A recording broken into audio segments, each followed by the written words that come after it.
Tes. Tes.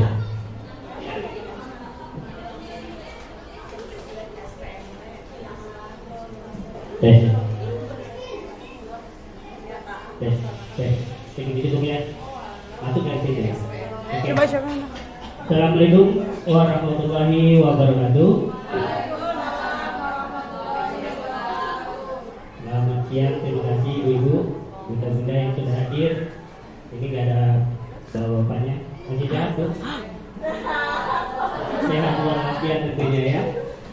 Izin atas kehadiran ibu-ibu yang sudah hadir di kelas 1B ini, saya minta bantuannya untuk definisi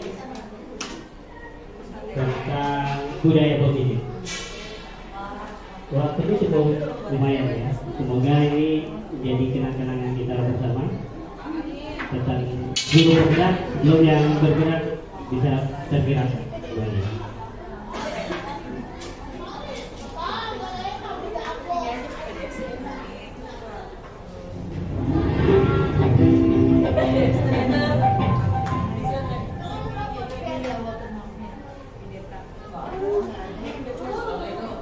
Waalaikumsalam warahmatullahi wabarakatuh.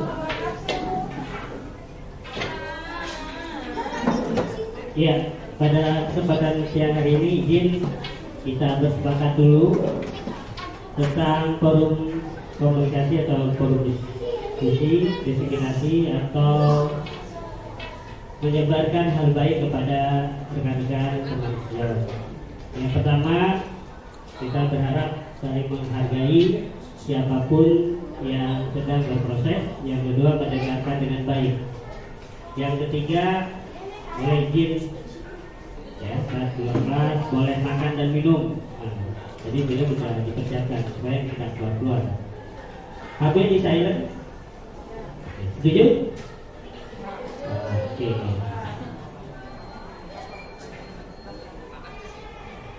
Nah, ini aksi nyata modul 1.4 tentang budaya positif, diseminasi, menyebarkan pemahaman dan pengalaman penerapan budaya positif oleh Ramli SPD, calon guru penggerak angkatan 11 dari wilayah Jakarta Timur. Kebetulan pada kesempatan semester ini Jakarta Timur dan Jakarta Selatan yang memiliki kesempatan untuk berkolaborasi dengan pihak penyelenggara, dan dari peserta yang lulus 267 hanya 67-nya yang diterima. 34 di Jakarta Timur, 33-nya di Jakarta Selatan. 200-nya nunggu gelombang berikutnya.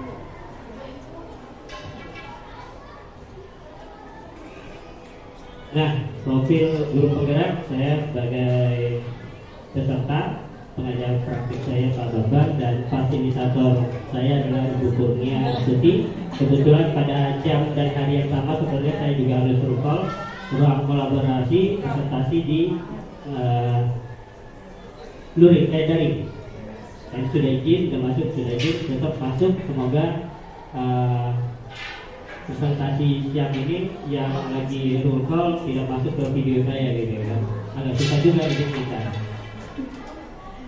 Baik, sebelum ke materi kita bergerak sejenak.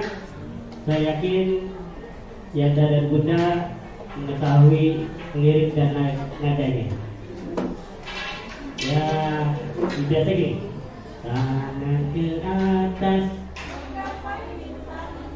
tangan di depan, ikan tangan di samping, burung yang terbang, tangan di pinggang, kaki bergerak. Kita ubah ya, kita ubah. Biasanya itu doa, kita untuk tes listening tidak lakukan. Yuk, nanti semakin cepat ya. Nadanya tangan di atas, bertepuk tangan, tangan di depan, ikan berenang, tangan di samping, burung yang terbang, tangan di pinggang, kaki yang bergerak. Yuk, 1, 2, 3. tangan di atas bertepuk tangan, tangan ke depan ikan berenang, tangan ke samping burung yang terbang, tangan di pinggang kaki berderang. Yuk, tangan di atas tangan, tangan ke depan ikan berenang, tangan ke samping burung yang terbang, tangan di pinggang kaki berderang. Tangan ke atas, tangan ke depan ikan berenang, tangan ke samping burung yang terbang, tangan di pinggang kaki berderang. Ya, tepuk tangan bagi teman-teman. Semoga sudah fokus pada materinya. Oke, latar belakang tentang budaya positif. Ya, di sini dicatat bahwa suasana positif sangat mendukung dalam menciptakan pembelajaran yang kondusif. Jadi kalau suasananya negatif, terus nuansanya juga udah tidak nyaman, tentu kita belajar juga tidak kondusif. Ya, karena dengan suasana yang positif, murid dan guru akan menemukan suatu kondisi pembelajaran yang menyenangkan. Jadi kalau pagi-pagi sudah dari rumah bad moodnya negatif, wah, siswanya udah pengen positif, gurunya bad mood, jadi nggak menyenangkan juga. Gurunya ada positif, suasana kelasnya tidak kondusif, tidak menyenangkan juga. Sehingga proses pembelajaran dapat berjalan tanpa adanya suatu beban atau paksaan, tetapi menjadi suatu kebutuhan. Kita mulai menciptakan hal-hal yang demikian dalam proses pembelajaran. Suasana positif juga membantu menggerakkan moral positif bagi murid. Sehingga tadi yang disampaikan oleh pembina upacara, gitu kan, jangan sampai sesuatu yang tidak penting, ya, mengkondisikan situasional kondisi perasaan. Contohnya tadi sudah dikasih contoh, si A menyebutkan nama bapaknya, rasanya ya enak juga ya, kenapa tidak jadi bapaknya aja gitu. Atau dia jadi orang tua murid untuk yang menyebutkan nama orang tua tersebut. Dan ini sudah mengakar dari dulu. Dari zaman satu sekolah juga gitu, sering ejek juga sih. Bapak lu botak gitu kan. Nah itu suasana menyenangkan gitu. Sehingga karakter murid tidak hanya terbentuk dari akademik atau intelektualnya saja, tetapi juga dari lingkungan yang ada.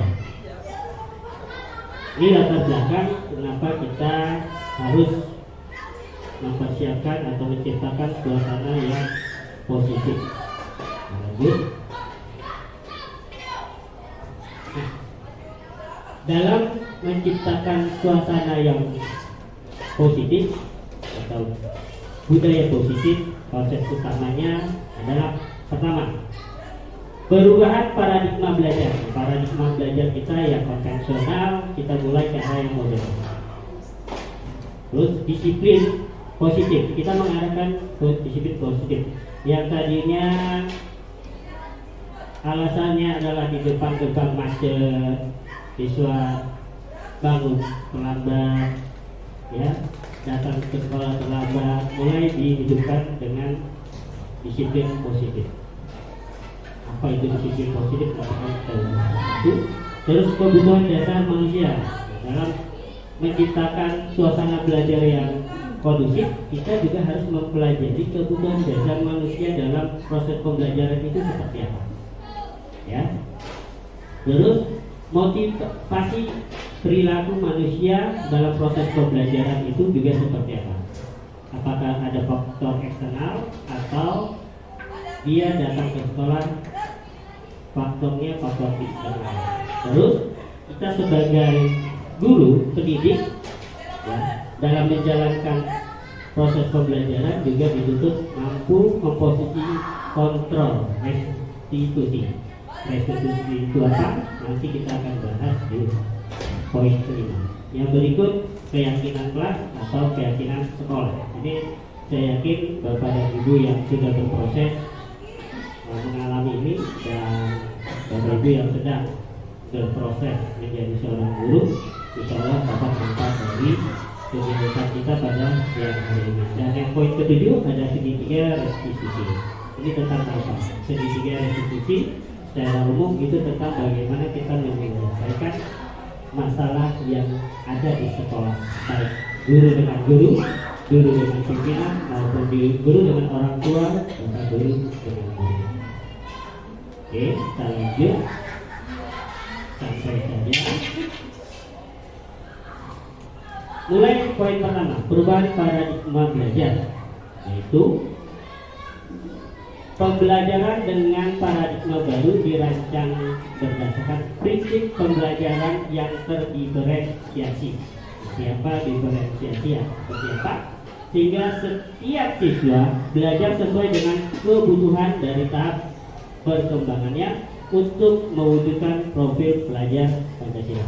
Itu Yanda dan Bunda atau Bapak Ibu sudah sangat familiar dengan profil pelajar Pancasila.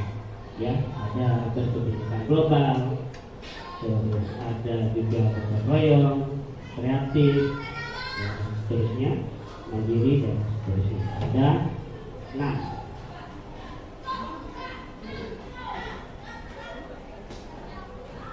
Nah, kita masuk kepada disiplin positif, tentang disiplin. Apa arti disiplin? Kira-kira disiplin positif.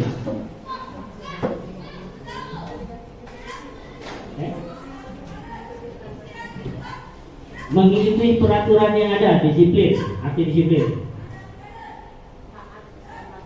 Taat peraturan.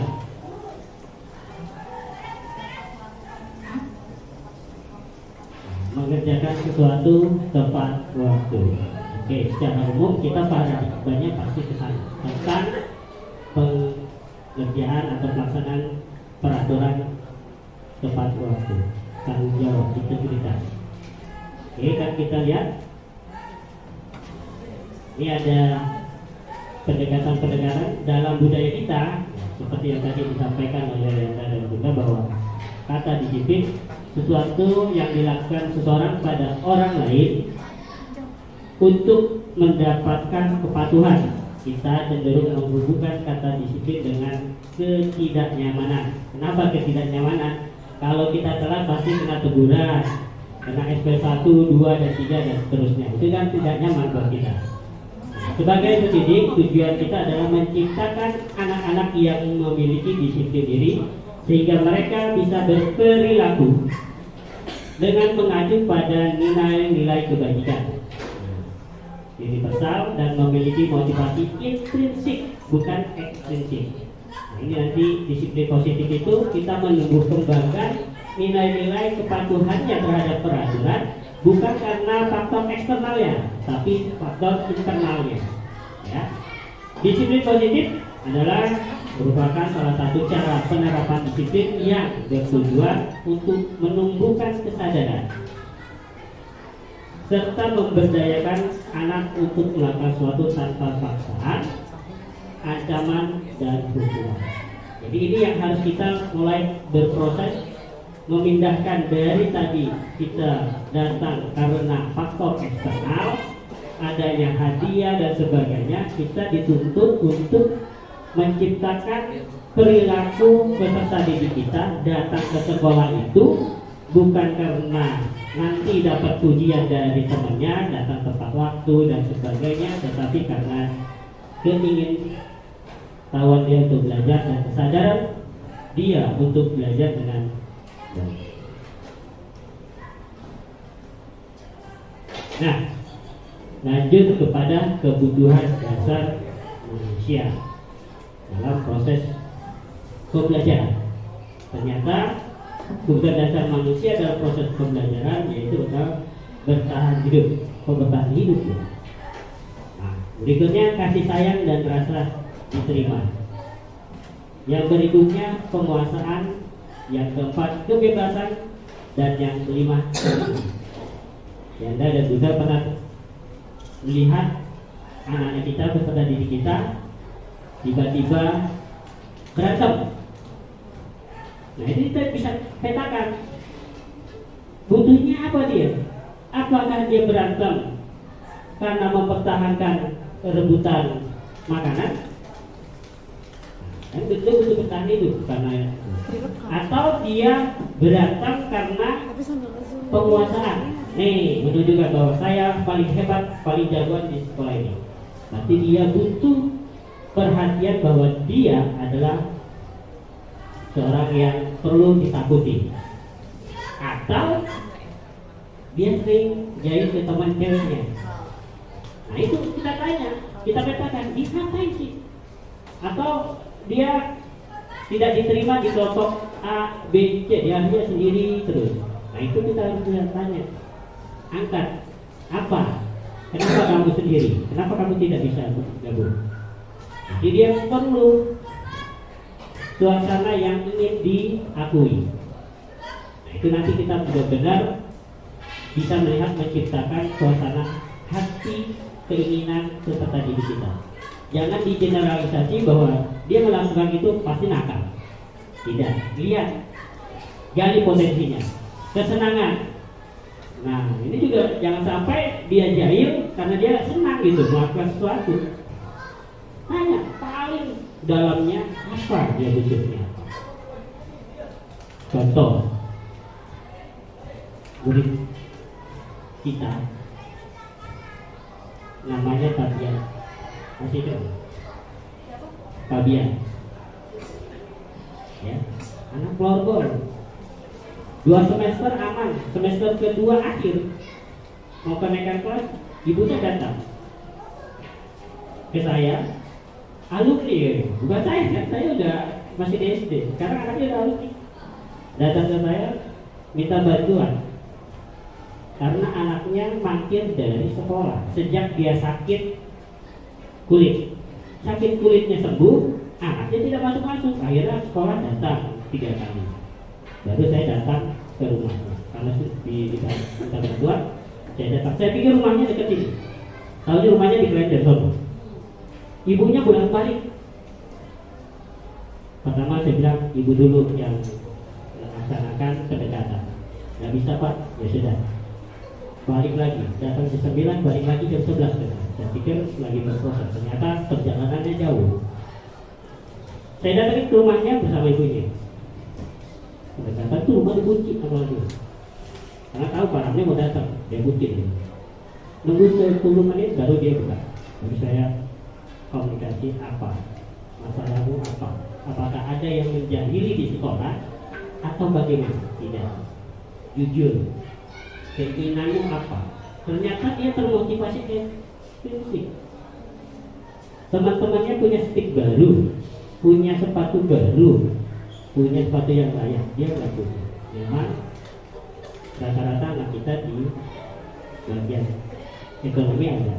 Saya tanya apa kebutuhannya, saya coba melengkapi kebutuhannya. Lalu saya antar ke sekolah. Saya tanya pihak sekolah, sekolah sudah berbuat apa terhadap anak didik saya? Saya udah ini Pak, yang namanya pihak sekolah datang ke rumah itu kalau nggak di treatment, jangan dianggap sudah men-treatment. Kalau permasalahannya gimana Pak? Kalau anak saya kembali tidak sekolah, itu habis 3 untuk ujian akhir kenaikan kelas. Telepon saya buat pernyataan, pengennya sekolah langsung punya punishment dikeluarkan. Saya tidak. Saya bilang, jika anak saya melakukan hal yang sama, tolong komunikasikan dengan saya. Kaget tuh biar sekolah, kok dikomunikasikan? Iya, karena kita tidak ingin memponis anak itu bersalah. Tapi sebagaimana kita sebagai penyelenggara, orang tua di sekolah, anak ini kita tuntut dan kita bimbing untuk kembali ke positif, sesuai dengan Ki Hajat Dewan selalu berkesinambungan materi. Jadi disiplin positif itu kita mengangkat hal-hal yang positif dari dalam. Kita lanjut ke pertanyaan pemantiknya. Motivasi kita datang ke sekolah itu tepat waktu karena apa? Yang kedua, sebagai seorang pendidik saat kita perlu hadir di suatu pelatihan, motivasi apa yang mendasari tindakan kita? Yuk, depan. Bu. Nih, yang pertama dulu apa? Hadir sekolah. Tadi diundang, ya kan? Apa karena undangan? Apa oke lah, undangan sebagai dasar utama. Tapi pengen tahu atau tidak? Nah, itu kan. Yang berikutnya, nah, hadir belajar motivasinya apa? Undangan. Yang kedua, saya ingin tahu kalau bapak ibu guru yang sering dapat materi ini pasti motivasinya ingin menguatkan. Kalau yang belum, pastinya ingin mengetahui. Kamu juga. Kita lanjut.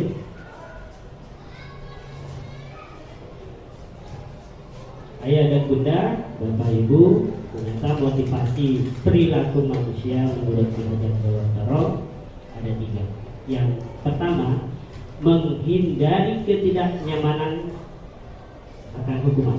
Seperti tadi saya sampaikan, datang sekolah supaya jangan kena teguran. Yang berikutnya, melibatkan imbalan biasa. Kebanyakan habis pramuka kayak gitu.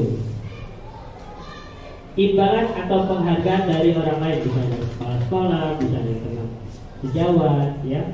Datang dapat pujian, keren. Datang tepat waktu terus, atau karena faktor lain supaya tidak terjebak macet dan sebagainya. Dan yang ketiga, ini tuntunan bahwa kita sebagai pendidik atau nanti peserta didik kita arahkan untuk menjadi orang yang mereka inginkan. Saya ingin sebagai orang yang dapat dipercaya, yang bertanggung jawab, punya integritas tinggi, gitu kan? Dan menghargai diri saya supaya diri saya lebih baik atau memiliki nilai yang baik dari rekan-rekannya dengan yang mereka percaya. Jadi motivasi perilaku manusia. Ya. Nah, harapannya yang ketiga, kita diarahkan untuk mampu menghargai diri sendiri, sehingga orang lain percaya bahwa kita bertanggung jawab. Baik, tentang materi berikutnya, konsep disiplin dengan identitas tunggal. Jadi ada beberapa konsep disiplin. Yang pertama identitas tunggal, yang kedua tentunya identitas sukses. Kalau habis gagal pasti sukses. Nah, ini ada 2 di identitas gagal, bahwa ketika kita tidak menjalankan peraturan yang sudah diterapkan, tentunya kita dapat hukuman, dan hukuman itu pasti menyakitkan, ya kan? Tidak nyaman, malu, terus murid takut pastinya kalau kita langsung menerapkan disiplin sebagai penghukum, memaksa, terus murid menyembunyikan kesalahannya pasti karena takut dihukum dia umut, ya kan? Murid menjadi rendah diri kalau sering kena dapat hukuman tanpa penjelasan yang baik dari pihak tertentu, maka dia akan merasa direndahkan. Akhirnya dia mikir hukum lagi. Ya. Padahal kita nggak tahu dia datang telat itu karena apa, kita tidak menggali. Prinsipnya kita tidak menggali, motivasi dalam dirinya tidak menggali. Yang berikut, konsep disiplin dengan identitas gagal, yaitu tentang penghargaan. Penghargaan yang berlebih kepada murid itu juga akan menjadikan konsep disiplin yang gagal. Kenapa? Tidak efektif lama-lama. Karena udah sering dapat hadiah, penghargaan, lama-lama merasakan ini biasa saja. Kalau saya tinggalin juga, kalau saya terlambat juga tidak akan dimarahin. Karena saya adalah murid berprestasi awalnya gitu kan, lama-lama. Terus merusak hubungan. Kenapa? Sering dapat hadiah, ini menjadi virus. Ini kalau saya nggak dapat hadiah, ini pasti merasa kok sekarang perilakunya berbeda. Terus mematikan kreativitas, karena merasa sering dapat penghargaan, dia merasa jumawa.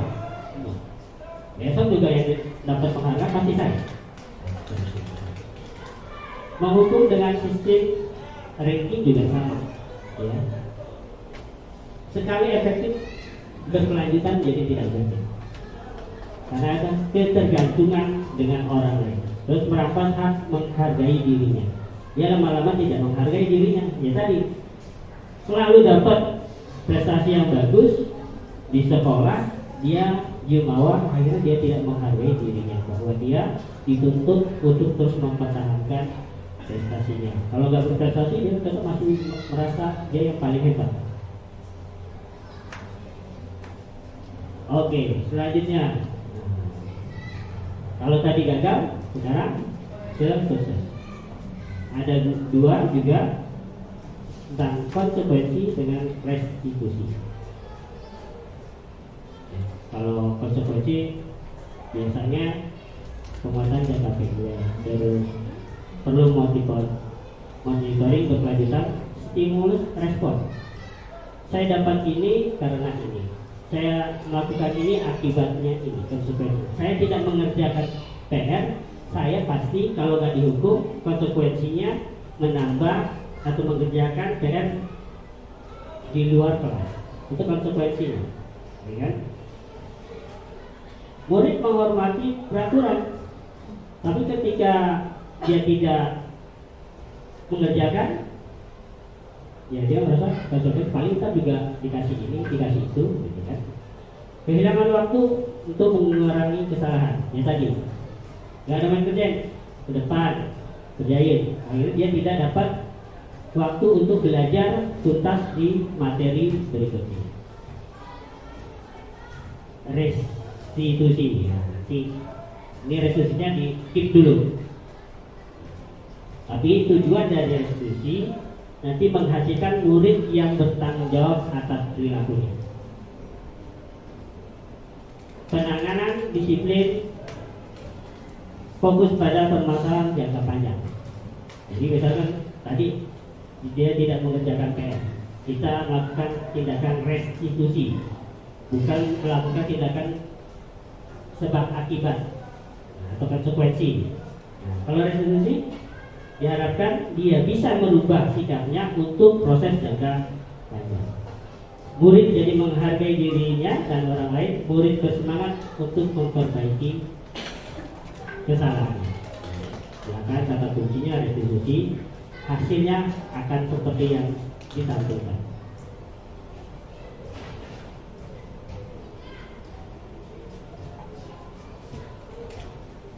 Konsep disiplin pendekatan restitusi. Sebuah cara menanamkan disiplin positif pada murid. Itu proses menciptakan kondisi bagi murid untuk memperbaiki kesalahan mereka, sehingga mereka bisa kembali pada kelompok mereka dengan karakter yang lebih kuat. Tadi saya bilang, kalau kita menangani peserta didik dengan cara menggali apa yang dia lakukan tersebut, apakah karena orang lain atau dari dalam dirinya, kita gali potensinya, kita gali permasalahan, kita kuatkan keyakinannya apa yang dia lakukan benar atau tidak. Ciri-cirinya bukan menebus kesalahan, tapi belajar dari kesalahan. Memperbaiki hubungan. Yang tadi mereka berkelahi, berantem, tidak hubungannya tidak baik, kita pendekatan dengan cara-cara menuntut, melihat ke dalam dirinya. Kenapa sih kamu tidak suka sama si A? Apa sih? Apakah dia suka minjem duit sama kamu? Atau karena dia merasa gak nyaman dengan kamu, gak nyamannya dengan kamu? Kenapa? Apakah kamu juga sering jahil sama dia. Itu dia dicari benar-benar permasalahan yang dihadapi oleh anak tersebut. Mencari kebutuhan dasar yang dasar tindakannya adalah fokus pada karakter bukan pada tindakan, dan menguatkan fokus pada solusi. Jadi kita tidak menyalahkan tindakan anak, tapi kita akan carikan solusinya seperti apa dia menerapkan hasil komunikasi atau tuntunan dari Bapak Ibu guru.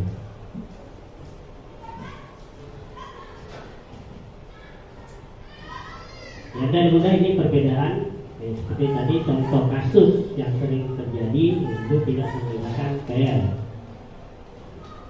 Ada 3 bentuk penanganan dari seorang guru biasanya. Yang pertama pasti hukuman. Guru langsung menjas, ya. Jangan DPR, keluar, hormat bendera. Jangan DPR, keluar, lari 7 keliling. Langsung mendapatkan hukuman. Gurunya langsung marah-marah, apa sih enggak DPR? Ngapain nanya di rumah? Gitu kan, langsung ngomel ya, cuap-cuap. Nah, itu tipe penyelesaian kasus dengan model hukuman. Terus ada juga tipe penyelesaian kasusnya dengan konsekuensi yang sebelumnya sudah disepakati bersama, sebab akibatnya. Ya, kalau kamu tidak mengerjakan PR, kamu kerjakan di luar dengan konsekuensi pembelajaran yang ini kamu tidak ikut.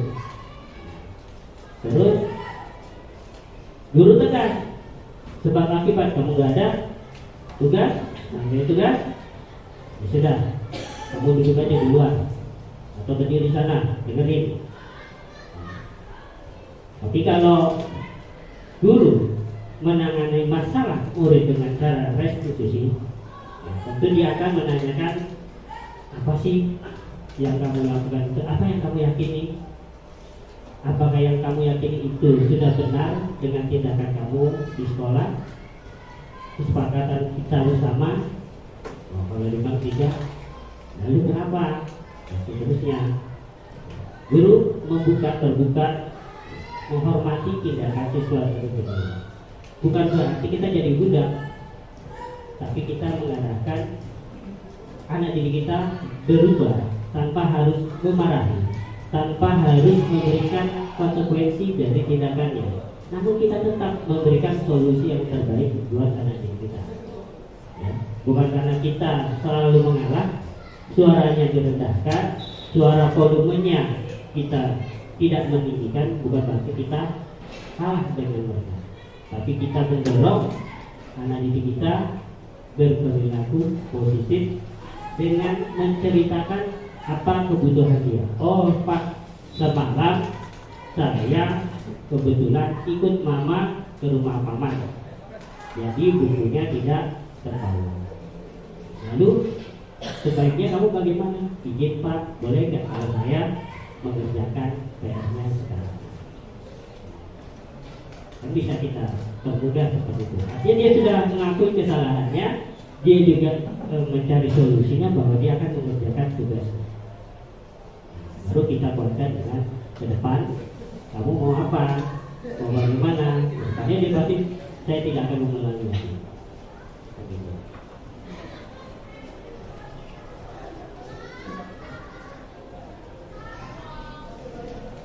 Nah, kita sebagai guru juga memiliki kontrol. Jadi, ya, di sini ada 5. Apa kita sebagai guru diposisikan sebagai penghukum, pembuat merasa bersalah, teman, pemantau, atau manajer? Kita kupas satu-satu. Tadi penghukum sudah pasti jelas, sudah disampaikan ciri-cirinya, anak bersalah langsung hukum. Ya, pembuat merasa bersalah, kita komunikasikan, kita tanyakan sehingga dia merasa, oh iya, apa yang saya lakukan adalah salah. Jadi kita tidur orang atau guru yang mengkontrol perilaku siswa dengan cara dia merasa bersalah akibat tindakannya. Juga teman memantau, turut mengajar, kita lanjutkan. Kelihatan ya? Jadi motivasi ada dua ternyata, motivasi eksternal dan motivasi intrinsik atau internal. Ya, kalau motivasi eksternal pasti ada konsep perilaku kontrol negatif, yaitu penghukum, membuat orang merasa bersalah. Tapi kalau hasilnya sukses, perilaku kontrol positif, dia juga bisa sebagai teman, pemantau, atau kontrol diri sebagai manajer. Contohnya gimana? Kalau kita guru berbuat, pasti dia bilang menghakimi langsung, ya, menyakiti, menyindir. Kalau membuat merasa bersalah, ya pasti dia akan berceramah, mengoceh kanan kiri, sehingga dia mengutarakan, ya, kekecewaannya terhadap perilaku muridnya. Kalau teman membuat alasan-alasan untuk murid-muridnya, jangan kayak gitu banget, ya. Kita sama-sama ngobrol berarti, kita ajak satu-satu. Ya. Pemantau, nah, ini by data. Peraturannya begini, kalau kamu salah, kamu kan dikurangi nilai poinnya, itu by data. Ya. Jadi anak sudah tahu, ya, kalau saya nggak masuk satu semester 7 kali, berarti saya kena hukuman, posisi nilai saya harusnya 90 menjadi 80. Nah, hukuman, by data. Tapi kalau sebagai manajer, dia selalu komunikasi kepada peserta didiknya, kenapa kamu begitu, mengapa begini, apa yang kamu inginkan, dan seterusnya. Dan itu perbuatan. Jadi kalau model pertanyaannya atau berkata, kamu tidak melakukan, saya akan hukum. Kamu sudah menyampaikan Bapak Ibu, itu ucapan verbal, terus.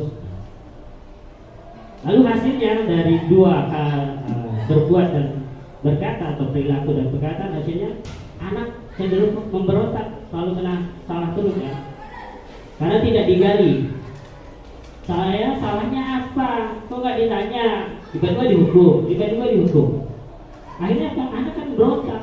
Di rumah juga kayak gitu. Anak ternyata lagi main sama kakaknya. Karena sering jahil dia, ayah bundanya pasti ponis, kamu yang salah. Padahal yang jahil sekarang dibalik, kakaknya yang jahil. Karena adiknya yang jahil, kan dibalik. Tanpa mengkonfirmasi permasalahannya, langsung jas.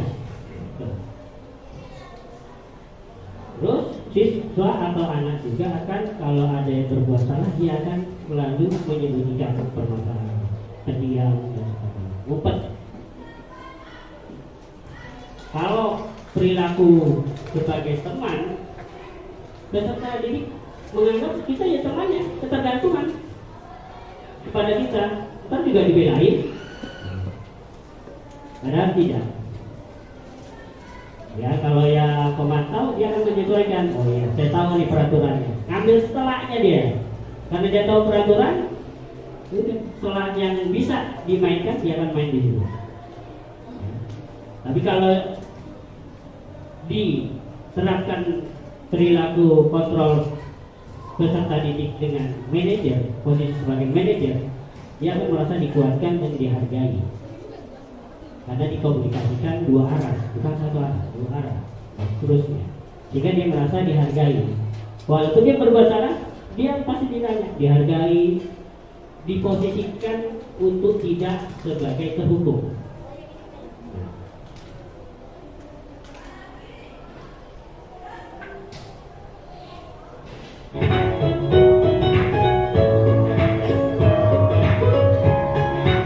Oke, karena sudah panjang kali lebar, yuk kita ice breaking lagi. Semoga kita tidak ngantuk. Kita bernyanyi, kita ikuti gerakannya. Sambil duduk saja, gak apa-apa. Ya, yuk.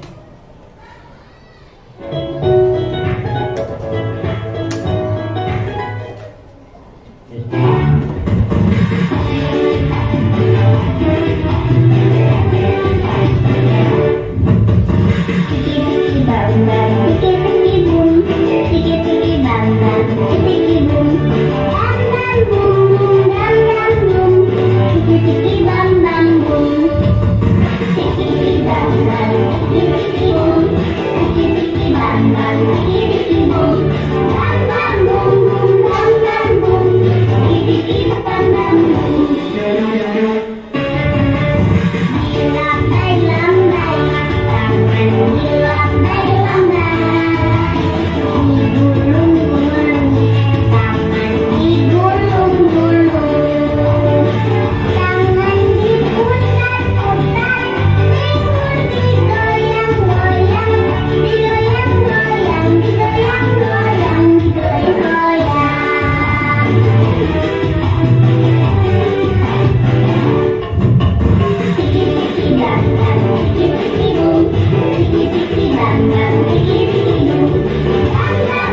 Iya, terima kasih.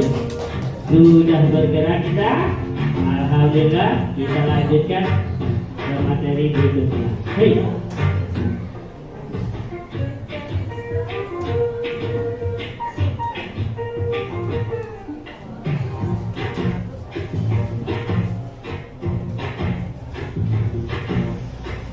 Keyakinan kelas yang dari udah tentu biasanya di awal pertemuan pasti melakukan persepsi, asesmen, dan membuat kesepakatan bersama atau keyakinan kelas. Belum kesepakatan dibuat bersama-sama antara guru dan siswa untuk menciptakan lingkungan belajar yang positif dan produktif.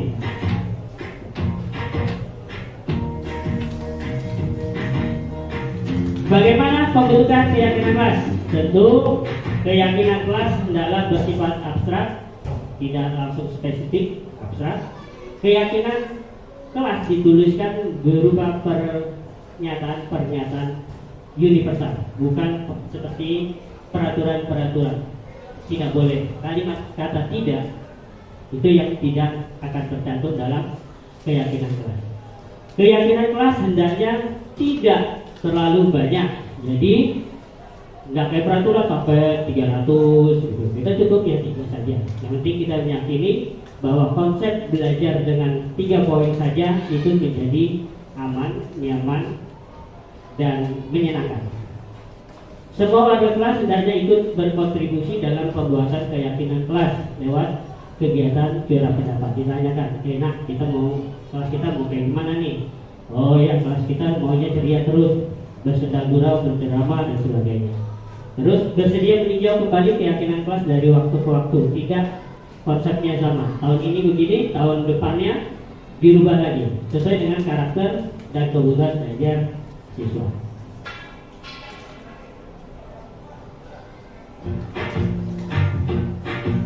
Nah, ini dokumentasi kaki nyata yang konsep kegiatan pembuatan kelas.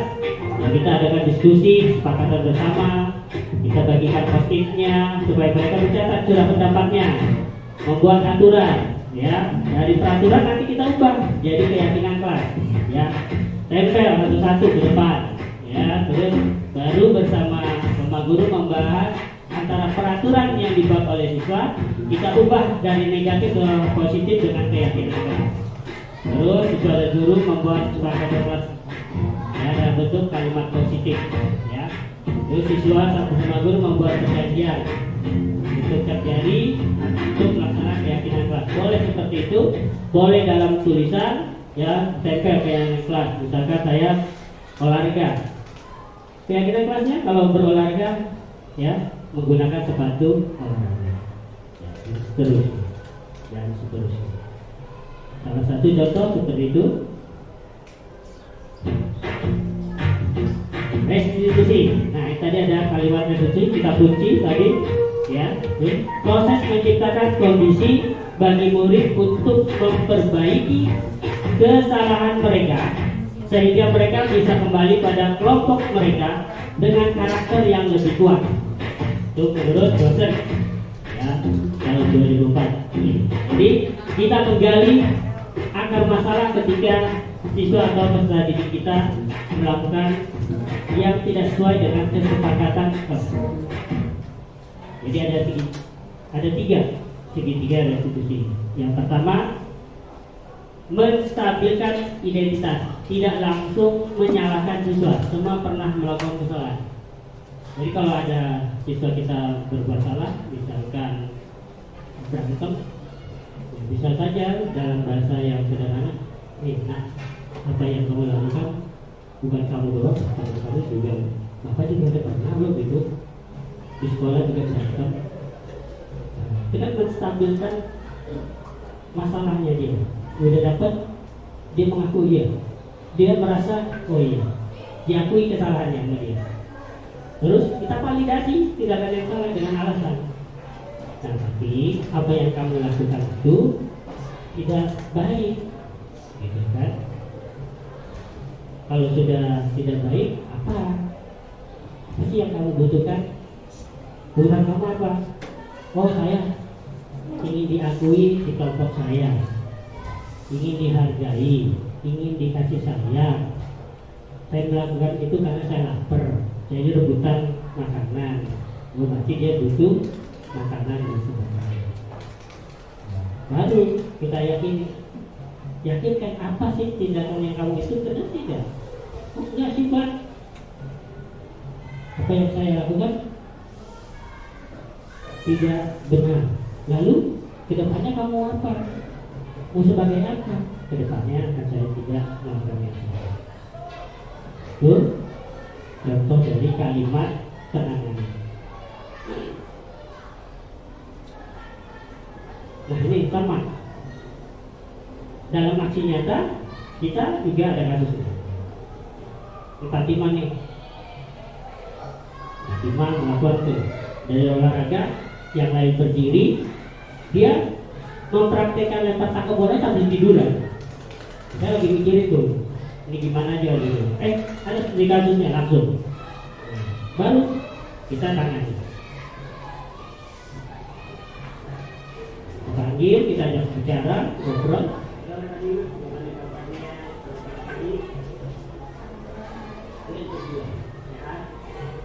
Nah, kondisi dulu.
Jadi kita menangani kasusnya tidak langsung menjustifikasi apakah anak itu langsung kita hukum. Nah, kita tanya dulu kenapa, mengapa mereka melakukan itu dengan nada yang tidak mengintimidasi, ajak ngobrol, ya.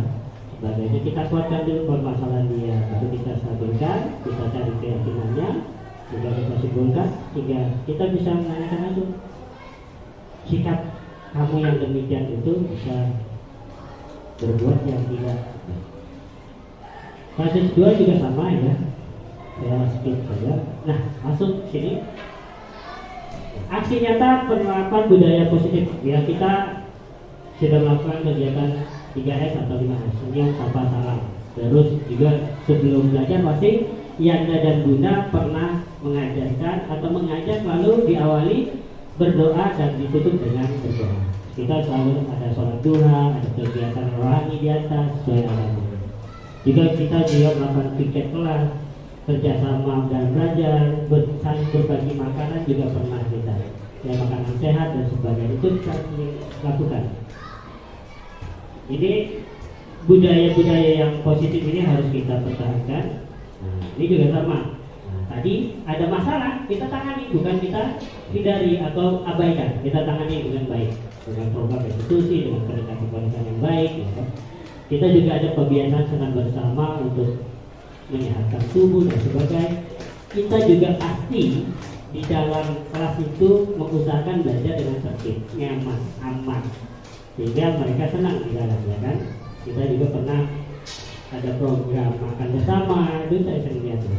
Di depan, terus di kelas, ya, pas atur itu Pak Namudin itu makan bersama pagi-pagi terus, ya. Terus juga apa namanya Lisa, ya sampah ambil, itu sering kita dengungkan kan, anak kalau lihat sampah ambil ya, buang ke tempat sampah ya. Oke, kita juga ada program PSN, ini Bu Rika nih PSN, ya, ya Jumat, dimatik ya. Oke, terima kasih. Ini saja yang bisa saya sampaikan pada rekan-rekan guru, ya, dan Bunda. Semoga hal-hal yang tadi saya sampaikan bisa menggugah, bisa kita terapkan bersama dalam kegiatan keseharian kita sebagai dosen. Sebelum tutup, ada yang ingin disampaikan? Ada yang Bunda? Ibu? Ibu? Oh, oke. Terima kasih atas perhatiannya. Saya tutup. Wabillahi taufiq wal hidayah. Wassalamualaikum warahmatullahi wabarakatuh. Waalaikumsalam warahmatullahi wabarakatuh.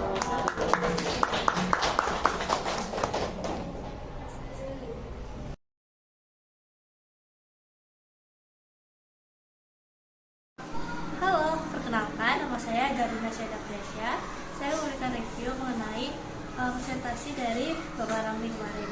Nah, untuk reviewnya kemarin materinya sangat bagus dan juga memberikan informasi yang menurut saya berguna untuk pengalaman saya menjadi seorang guru, dan juga kemarin ada banyak insight seperti ada hukuman dan representatif yang menunjukkan yang relate juga buat keadaan saya untuk lebih bijak dalam memberikan apresiasi atau hukuman kepada seorang murid. Terima kasih. Assalamualaikum warahmatullahi wabarakatuh. Perkenalkan, nama saya Dita Deviana Putri. Di sini saya izin untuk memberikan testimoni terkait materi yang kemarin disampaikan oleh Pak Ramli. Nah, materinya itu menurut saya sangat berguna, terutama bagi guru-guru baru yang akan baru terjun ke dunia pendidikan gitu, karena materinya mengenai disiplin positif di mana hukuman konsekuensi itu berbeda gitu loh. Jadi tidak memberikan hukuman, tetapi kita memberi konsekuensi atau menjadi manajer dari kesalahan anak tersebut. Jadi jangan menghakimi, tetapi dicari dulu sumbernya, dicari dulu masalahnya, ditanya, didiskusikan bersama anak tersebut apa yang menyebabkan dia seperti itu dan bagaimana solusinya. Sekian, terima kasih. Wassalamualaikum warahmatullahi wabarakatuh.